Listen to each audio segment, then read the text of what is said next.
Okay, Critics' Choice Awards just wrapped up here just a couple minutes ago, and I have to say, I did a lot better prediction-wise this time than I did last time. So to top it all off here, we've got Once Upon a Time in Hollywood taking home a couple of awards here. Picture, Original Screenplay, Production Design, those are the three it got there. Let's see here. Otherwise, Joker had another good night with score and lead actor. Parasite came back pretty good here with a win for foreign language film, and also a win, a tie for best director. We'll get to the director race here in a bit. Let's see here. Otherwise, yeah, pretty much everything else was like a one and done kind of thing there, except 1917 being the winner here for cinematography, editing, and again tying for director there. So we'll count that as three there. Let's see, otherwise I'm kind of looking through here. Yeah, we'll get to the individual winners and stuff here in a minute, but we'll just kind of go down the category here and talk a little bit about just a little bit of what it means for the rest of the races ahead here. So Picture went to Once Upon a Time in Hollywood, now with a Golden Globe win. Also behind it, I'm starting to think, this one, I mean, unless it totally falls flat tomorrow at the Oscars, like for whatever reason, Quentin misses for director, or we see it missed for screenplay or something crazy like that, which again, I don't think so. It's like it's really been the one film this year across all the guilds, except WGA where Quentin is not eligible there. It just really has not let down. It's just been there. It's almost always been, if not the most nominated, the second or third most nominated film, or tied for second or third, So it's been across the board a solid contender here. And I'm starting to think it is the consensus choice this year when you've got people in love with Irishman and people in love with 1917, people in love with Parasite, Marriage Story, Little Women, some people in love with Joker, others not so much. Ford v Ferrari being pretty well respected across the gambit there. It just seems like all those people say, yeah, those are all good. These are the ones I really, really love. But I also like Once Upon a Time in Hollywood. So it seems like, I can see that one now kind of, maybe being the winner for our Ensemble at SAG.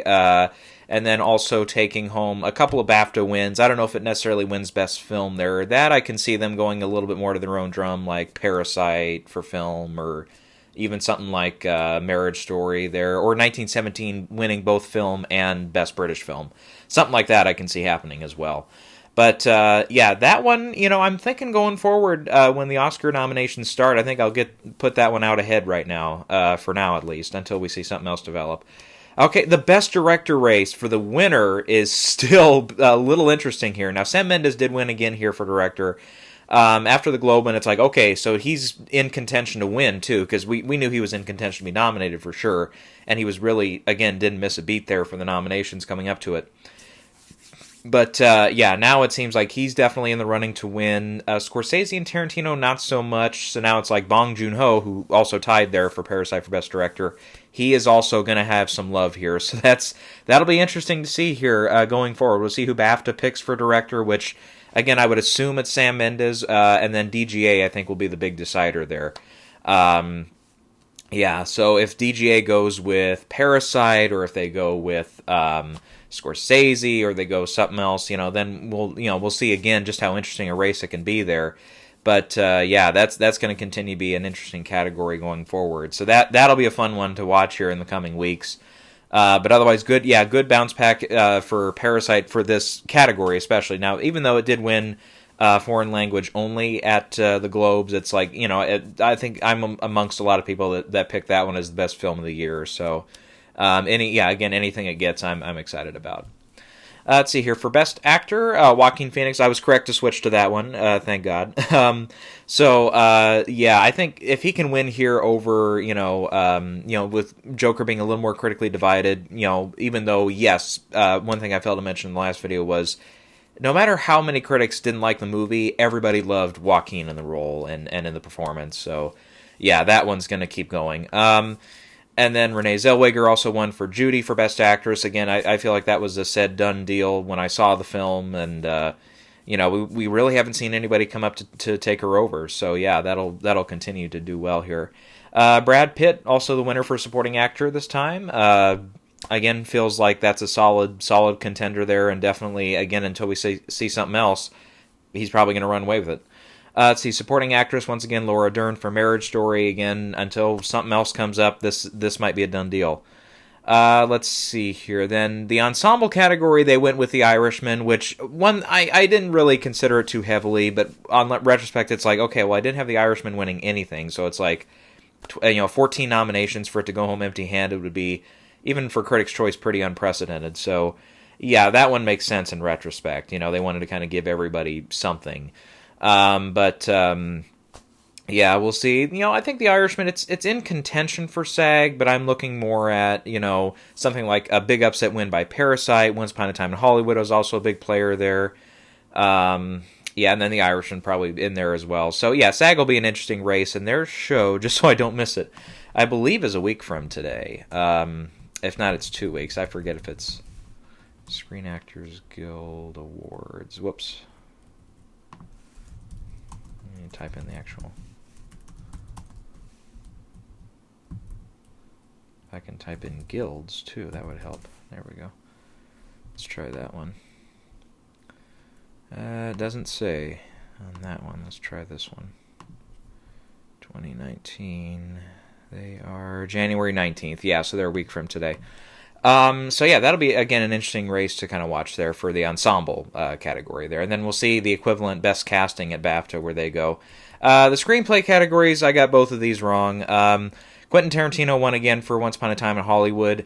And even he's got 3 screenplay wins before. It just feels like he, especially if the film is picking up picture and an acting race, screenplay, as we saw last year, will go along for the ride too. So even though I love the scripts for Parasite, Marriage Story, even, having not seen The Farewell, I think Knives Out I like better too. So I would say Once Upon a Time in Hollywood's the worst screenplay of these, but in my personal taste. But yeah, but that being said, it's like if he's just going along for the ride, then that one will probably continue to happen. They're obviously not eligible at WGA, so they'll probably go something like Marriage Story or Parasite, something like that. Unless they go something totally weird like 8th Grade last year, that totally messes up the race again, but we'll see. And then adapted screenplay went with Greta Gerwig for Little Women. So they could give that one something. So that's interesting. We'll see if she can continue there to win a couple of things. We'll see where BAFTA goes, which they like JoJo a bit there. They like The Irishman a lot there. Little Women was okay there, not necessarily their best performance so far at BAFTA.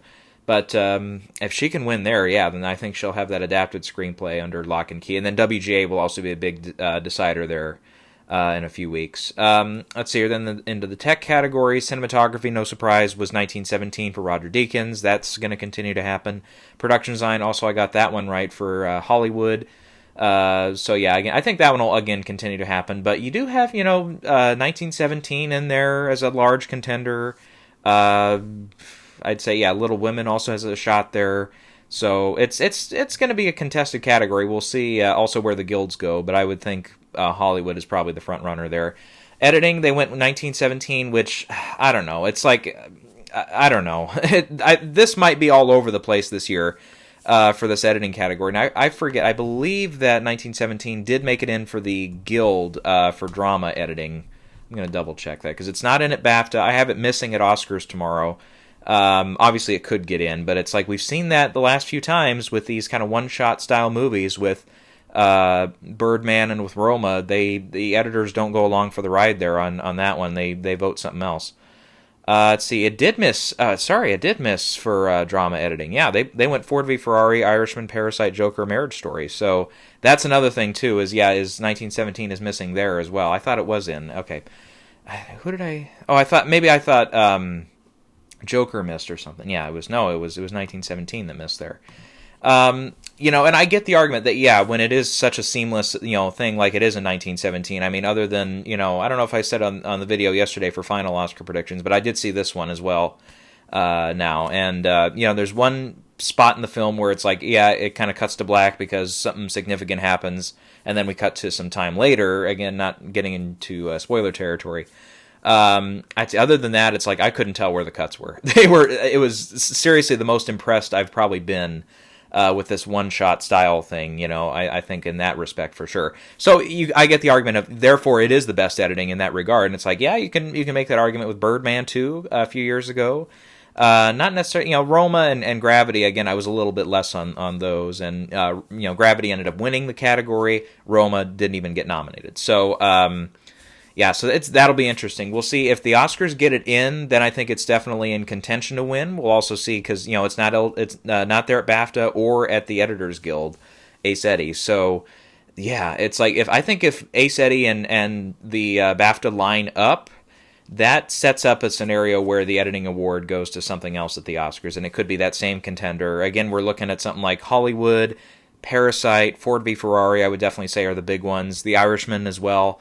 Even though I think that one's actually the front runner on Gold Derby right now, I don't know. It's like there's a lot of jumping back and forth in time in the movie and stuff. I get that, but it is Thelma Schoonmaker who's been awarded at the Oscars 3 times in the past. So there's almost and that doesn't necessarily mean she can't win, but it's like it's a little bit if it feels been there done that with some of these tech categories, they'll go somebody else. But then again, tell that to like Colleen Atwood or Sandy Powell and a few of the other ones who those are costumes, by the way. But tell that to the people that have won 3, 4, 5 Oscars in the past. So sometimes it matters, sometimes it doesn't. But yeah, that'll be an interesting race to watch as well. Costume design, I got this one wrong as well. Dolomite Is My Name was the surprise winner here, and I just pulled it out of my Oscar prediction, so that might have hurt.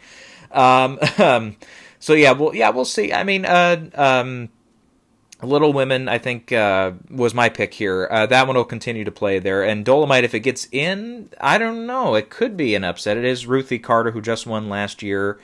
I can't remember the last time a costume designer won in back-to-back years. Well, obviously here at Critics' Choice it happened.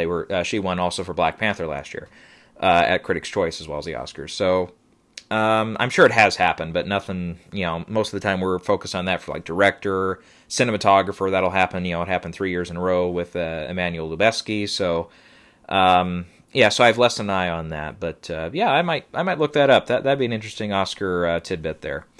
Let's see. Otherwise, the rest of the categories more or less went to plan here. Makeup and hairstyling went to Bombshell. Again, I think that'll continue to run the categories there. Visual effects was Avengers Endgame, which, this did go to Black Panther last year. So, that ended up, not being nominated at the Oscars and stuff. So Avengers, I feel like, is locked in for tomorrow. But, so, sometimes they go with the big movies and then something else wins at the Oscars. Like, I'm pretty sure War for the Planet of the Apes won here at Critics' Choice 2 years ago. Let me just look that up just in case here, because I believe it was. And then, of course, Blade Runner ended up winning at the Oscars there. Yeah, War for the Planet of the Apes did win here at Critics' Choice. So sometimes it's a little bit of a misdirection there sometimes. But that'll be, again, one. And then we'll see, obviously, who the other nominees are, and we'll see how that race kind of pans out. Let's see, then we've got animated feature, it was Toy Story 4. So I feel like that one is back on track now. We'll see, BAFTA also has Toy Story 4, so we'll see if they'll probably line up there. And we'll see. I mean, Missing Link, as long as it gets the nomination, then I would say, yeah, that's one, could be just a Globes thing, but we'll see. Let's see, then we had just the music categories. Best score went to Joker, which, again, as much as the score for 1917 was fantastic. It's one of Thomas Newman's best scores in a while. I would go back to Skyfall. I would go back to, what was the one before that I really liked? It was one, crap, I can't remember the last one I liked before that as much as those. But yeah, he's done a lot of great scores over the years. 1917 being no exception, one of his best I don't know if I would go top 5 of his career, but it's definitely up there. I love a lot of his music, and this was no exception. Otherwise, yeah, Joker, of course, it's a crazy, score, in-your-face score, so I can see that, continuing to run the gauntlet through the season here. Let's see, then we've got Song was a tie for Glasgow, No Place Like Home for Wild Rose, which I think it gets in tomorrow. It's my kind of 5th place slot. And it tied with I'm Gonna Love Me Again from Rocket Man, which, yeah, I think as long as it had been anything, when I heard it was tie and they first said Glasgow, I'm like, okay, well, as long as it's Rocket Man, then that one's probably going to continue to win the race. But, yeah, I don't know, we could see something like a Wild Rose upset at the Oscars. I haven't really heard too many of the songs this year, aside from, like, Speechless, Spirit, those that I saw in the movie for Aladdin, Lion King, and that stuff.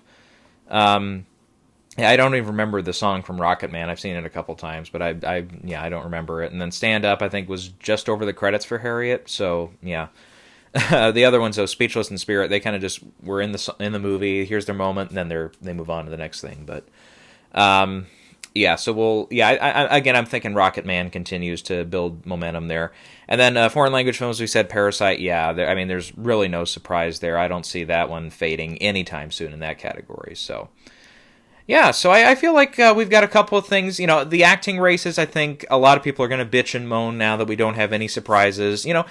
But at the same time, I would still say look out, even though Joaquin Phoenix did win here tonight for Best Actor, I would still say look out for somebody like an Adam Driver at SAG. Something like that I can see happening, and we kind of get, similar to Denzel winning for Fences, kind of a last-minute question there of, okay, well, now that it's this, it's like, does that go all the way now?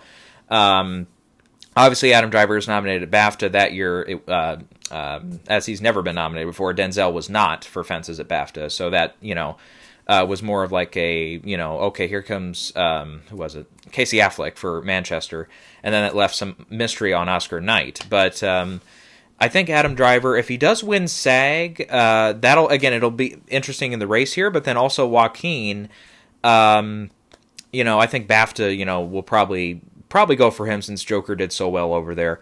Again, it could be the sole winner over there for Best Actor, but Score will probably go along for the ride too after it won here tonight.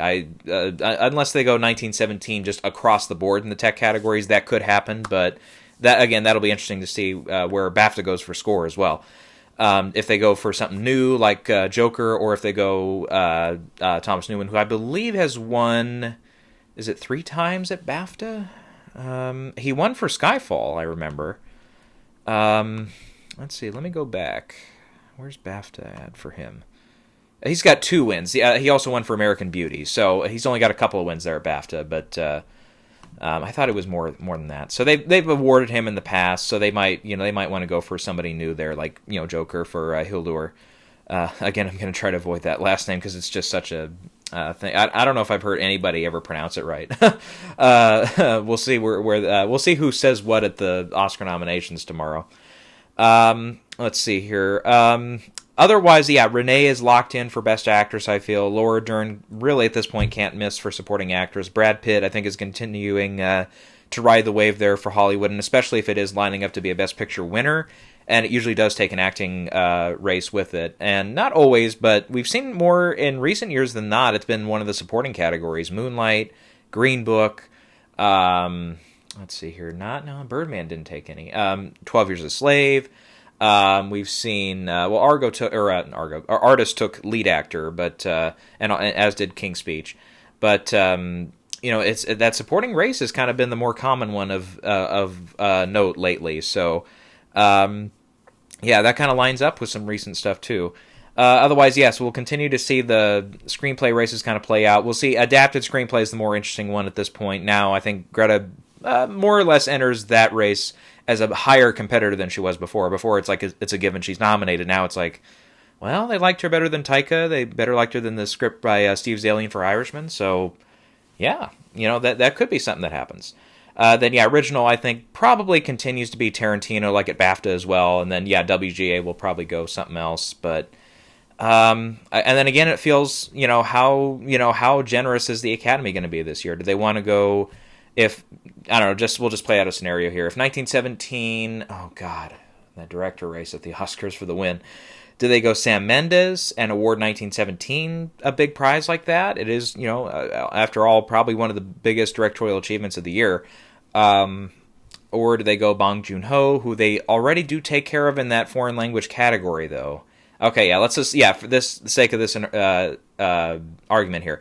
Let's say they go, okay, we know Tarantino is going to win for Once Upon a Time in Hollywood for picture. He is a producer on the film. So he'll get a win there. We have Sam Mendes winning for 1917. We have Bong Joon-ho winning the international film category. So that kind of leaves, Scorsese, he's been awarded in the past. So it's like, okay, we can go somewhere else for his category there. And really he's, and picture as well. But that kind of leaves, okay, in that original screenplay race, do they want to give Marriage Story something big there for Noah Baumbach personally? Or do they want to go Tarantino again for Hollywood? or do they want to go, even something like Bong Joon-ho and his co-writer for Parasite? So it's like, I think that's an interesting, when we get down to the final voting for the Oscars, that'll be an interesting quarry there. Because we've seen, in past years, like, the major contenders in 2015, everybody kind of went home happy. It's like Spotlight won picture, Revenant won director, and we saw Big Short, which arguably was the third horse in that race, go home with adapted screenplay. And it was like Adam McKay won, Tom McCarthy, if I remember correctly, was a producer on Spotlight, so he won there. And obviously Iñárritu won for The Revenant there for director.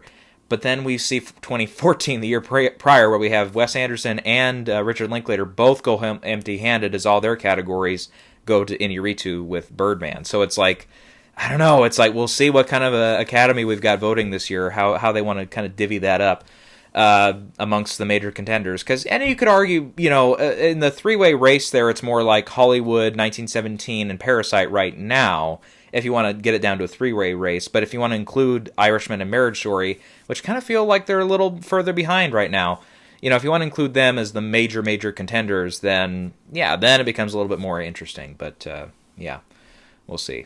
Okay, otherwise, I think we talked about the rest of them enough here. Yeah, we'll see a couple categories. I think there's still some quabbling, still some disagreements as we go through. A few of them are now looking a little more clear. We'll see if SAG has any surprises. We will see if, obviously, the Oscar nominations tomorrow. If they leave out anybody major, then we'll see the big changes there. And I think that's pretty much all I've got now. Otherwise, we can talk about, I guess, the show for a little bit, because I was so, maybe not let down is the wrong word, but I was just so distracted last year by how much of a train wreck, I'm going to move the camera a little bit too, just how much of a train wreck that show was last year. Maybe it's just because my expectations were so low, but this time I was actually like, I don't know, it's like it was passable. I think some of the presenters were more fun than others. The speeches for the most part I think were really solid. Ava DuVernay's was really good. Who else did I really like? Renee Zellweger's speech, I think, was a big improvement from her speech at the Globes, where she was a little here and there, but I think she ended good at the Globes, but here I think she was good throughout. I thought the show started at 7 o'clock my time. It was actually 6, so I missed the first couple of awards, but I saw the speeches later on from Joaquin and from Laura Dern, which I don't know why. That's my major complaint this year is that the presentation of the categories was a little all over the place. Like, okay, we're going to do Best Actor and Supporting Actress early in the show, and then Supporting Actor and Actress later in the show. It's like, that was a little confusing. It's like, it's okay to start with a major category like Supporting Actress or something like that. More like that's what the Oscars will do. But to start with, like, I don't know which one was first, but like Best Actor early out, it's like, I don't know. Okay. Otherwise, a couple other minor complaints I have, depending on, minor, major, whatever. The clip packages. Okay, you have them for, like, this category, but not for this one.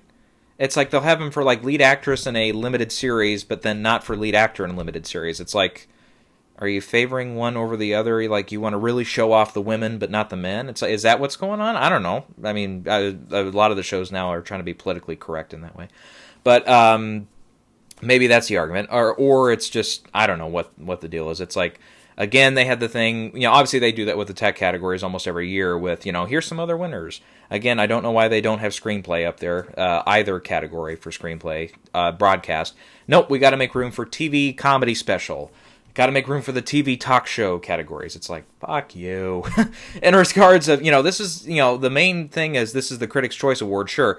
But it's like the main draw-in is the movie awards. And again, this is my argument last year. I'll keep it this year. Since you have so many categories, do a show one week, or even, and I'm kind of brainstorming here. You can do it 2 shows in the same day. Just do like the TV ones first and have them run like 3 to 5 or 3 to 6. And then from 6 to 9, do the, whatever time period or in, whatever.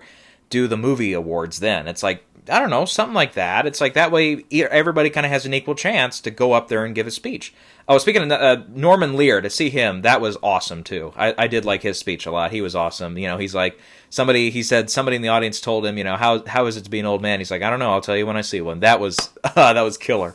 So yeah, that was okay. Even though, I'm griping that one was one that was included. It's like, okay, when they gave it to Norman Lear, I'm like, Okay, I'm I'm gonna complain a little less about that now, just because it was him. If it was anybody else, I probably still would have been a little steamed. But yeah, um, yeah. Again, I'm a little confused on their choices there on which ones make it to the actual one, and then other ones don't. And it's like again, I think it's more fair just to have everybody have a chance with either two separate ones or go to a different network and go, because from what I've heard, basically, from a couple sources here and there, is that CW is very much okay, this is your 3 hour window. We're going to cut you off. It's like, even, and here's the other thing. Again, they had so many sponsors or what, but okay, one thing that's really distracting is when you have one award, 3 minutes, and then you go to commercial for 4 minutes, and it's like that's no wonder you're really kind of speeding up toward the end. And it's like it felt like there were a couple moments where they were speeding up, but they ended up actually being like 2 or 3 minutes early at the end there because Once Upon a Time Hollywood, the producers and Quentin, they felt like they'd kind of said their piece and stuff. And overall, there wasn't really a bad acceptance speech tonight. Not Joaquin's was a little quirky here and there at the Globes. I think he was, just from what I saw in the clip there, he was a little bit more in control tonight. I think either his agent or somebody said, buckle down, dude, or something. Or he was just, I don't know, more sedated, I guess. It was earlier in the day or something.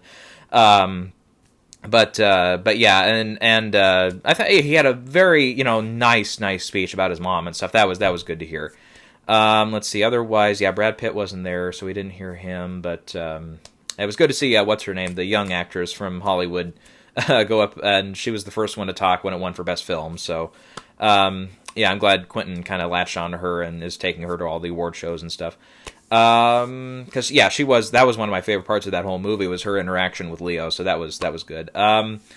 Otherwise, who else? Yeah, the Laura Dern, the clip I saw again, was very nice. Taye Diggs, I thought as a host, was a little bit, I don't know if this was his second or third time, but he was a little bit more comfortable this time, it felt. Last time it was like, oh, we're here. It's like this time there was actually a little bit more of a structure. It actually, came in on time. They didn't feel like they were rushing people off stage too often. I mean, a couple of times it happened, like the Fleabag. I think Phoebe Waller-Bridge I think she got twice the music. At least the last time I know she did. The first time she might not have. But yeah, it's like, a couple of them, and if you do run long, yeah, I get that. And it's like a couple of the speeches that ran a little long, I'm like, yeah, I get it. It's everybody's kind of different with those. But, yeah, overall, yeah, nobody that I was really like, disappointed in their speech or anything, it's like everybody really kind of came to play and did a good job. Like Bong Joon-ho, that was great to see him go up there. That was awesome. For Best Director, his speech about, I'm going to go back and finish my vegan burger. That was great. Let's see here. Yeah. Otherwise, the show, I thought, again, I just don't like the way that, you'll have certain clip packages, but then you'll not do it here. Supporting actor, for whatever reason, they just had the names on the faces on the back on pictures. It's like, what? It's like just for that category? Like, what the fuck? Who's running this show? I think they did something very similar last time where it was the same deal. But, yeah, otherwise, aside from stuff like that, about actually doing that part, it's like the host I liked a lot better this time. As far as the actual speeches, nothing bad this time. I thought everything was good. It was nice to see Eddie Murphy and Kristen Bell recognized for their work. Kristen's more for, her contributions and stuff. That was nice to see. And Eddie Murphy is kind of a Lifetime Achievement Award. That's great. Even though he's kind of on a comeback, so we'll see if, there might be more achievements for him in the next coming years. So it might be a little premature for him, but of course he's having a hell of a year, so why not? We always love to see Eddie Murphy back. And we'll see how long it lasts this time, not to joke about it, but, he's had 1 or 2 comebacks in the past, so we'll see if this is, one that sticks and he, hopefully gets some great roles going forward. Otherwise, yeah, I don't know. Again, maybe expectations were just below the basement, but for this show, but after a while, once I got over you're going to do clip packages here, but not here, here's this and here's that, and here's a weird way to present this category. Once you get aside from that, and the overall, again, we don't have time for these categories, so here's this. At least this time, they just showed a clip of the person, like Stellan Skarsgård when he won, and, not Merritt, Toni Collette won for Unbelievable on the TV side. that stuff, it's like just showing a clip instead of, if they're in the audience, I'll wave. Okay, I guess I won. It's like, that was a disaster last year. I felt so bad for those winners. I'm like, okay, literally, like, you might have been in a supporting category, but this person in supporting category does get up on stage? It's like, what, what's going on there? It's like, there was a lot of stuff like that last time. But yeah, this time it felt like there was a little bit more there, and it was really weird when they presented, okay, here's all the nominees for, because the first one, this actually, when I turned it on, I'm like, and it was the first one I saw, so I was like, oh god, I'm like, this show's going to be terrible if it keeps up like this. It was when they did TV supporting actor and TV supporting actress for drama. And it's like, okay, here's all the nominees for the actresses, here's all the nominees for the actor, here's the winner for the actress, and then here's the winner for the actor. It's like, whoa, okay, hold on. It's like, sure, to cut down on time, that's a great idea. But it's like, again, it's like, it's a little, and then, what's her name? Jean Smart was a winner for supporting actress. She kind of ran on a long time, and it felt like, who won the supporting actor? Wasn't The Succession, wasn't, Kieran Culkin, who was it? It was Billy Crudup for Morning Show, yeah. Then he was up there, he was just kind of like, okay, I'm just kind of following up this person, so his speech kind of felt like it was a little, affected by that. But, I think he was afraid he was going to get cut off for time or something. But, yeah, that's the other thing, too, I noticed with, like, the drama series actor, that one just stuck out in particular, for the clips. It's like, okay, here's a clip that's, like, 10 seconds long. Here's Kit Harington, whose clip is 2 seconds long. It's like, it was, again, some inconsistencies with that, which, again, I think comes down to, obviously, the company, the studio, whoever, releasing the show, they pick the clips, I'm sure, so it's like, a part of that's on them, but it's also about, how much time you really have, and, what you're, kind of spreading everything out to. It's going to be interesting to see if, if they want to go somewhere else next year, how the show's going to be very different, But otherwise, I thought they did a much better job this time. It wasn't so much of a shit show. I guess, again, maybe with lowered expectations maybe this time. But, yeah. And I guess that's really all I've got to say about the show itself. Otherwise, yeah, we'll see. Again, we'll be back here tomorrow. Less than 12 hours now. We've got... I was going to talk about that very briefly, too. We got a little bit of information. Let's see. Academy Award nominations 2020. I was going to look this up again. Let's see. So we know. Let's see here. Complete. Okay. I saw the first thing that popped up was like complete nominations, and I was like, it said Best Director Pedro Almodovar. I'm like, wait a minute. I'm like, but then it said prediction. So yeah, I'm yeah. So yeah, a few people are picking Pedro. I see. Let's see here. We do know. Let's see here that John Cho and Issa Rae will be announcing the nominees. Like we've done for the Globes, and they've done this for the Oscars in the past. They've done a 2-part live presentation. The first one will be at, let's see here, 5:18 Pacific Standard Time tomorrow. A couple hours ahead of that, so that's just under 10 hours away. And then they'll come back in 23 minutes. Oh, God. Well, here's the thing, though. They've also said, they're not in this particular order, they said, but here's what they're going to do. They're going to do 5, 6, 7, 9 categories first, and then the other 15 they'll do in the second half.